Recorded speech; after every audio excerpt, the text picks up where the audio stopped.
இப்பாச மலர, அந்த பவள மல்லிய, பாரிஜாத பூவ, அந்த மேகலைய இங்க கூட்டிட்டு வர்றேன். அது வரைக்கும் சத்தமே வரப்படாது. மேகலை, மணி மேகலை. நிச்சயமா அந்த மாலை எனக்கு தான். டேய் தபால் டப்பா, நீ வச்சிருக்கிறது பேர் மூஞ்சியாடா. இந்த தபால் டப்பா கழுத்துல ஒரு மாலை விழுகுதுன்னா அது நீ செத்ததுக்கு அப்புறம் தான். அத நல்லா நீ ஞாபகத்துல வச்சுக்க. அக்கா பொண்ணு வருது.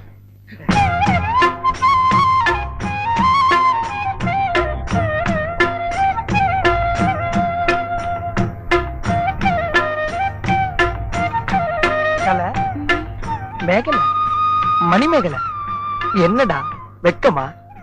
புள்ளைங்க வந்திருக்கானுங்க பாருடா. பொத்தி பொத்தி வளர்த்த புள்ள மேகலை, அதனால அதுக்கு வெக்க விட்டு போகல. இருக்காதுங்களா பின்ன? சிரிடா சிரி.